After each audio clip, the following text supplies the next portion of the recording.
বন্ধুকে দিছি, আমার কলিজার টুকরাটা দিছি। এই আমার এমন বন্ধু, যে বন্ধুরে আদম থেকে ঈসা সমস্ত নবী এবং নবীর উম্মতরা পাইতে চাইছিল, আমি কেউরে দেই নাই, আমার কাছে আগলাইয়া রাখছিলাম সেই প্রথমেই সৃষ্টি করে। কিন্তু শেষ পর্যন্ত তোমরা আমার আখিরি বান্দা, তোমাদেরকে দিয়েই দিলাম, তোমাদেরকে দিয়েই দিলাম, তোমাদেরকে দিয়েই দিলাম। বন্ধু যখন কাঁদে আমি তখনও দেখছি, তায়েফে যখন পাথরের আঘাতে রক্তাক্ত, তখন তো আমি ছিলাম।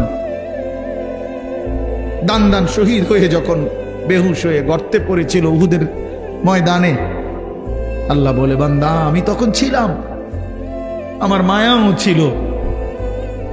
পেটে যখন পাথর বাঁধে ক্ষুধার কষ্টে, আমি তো তখনও ছিলাম।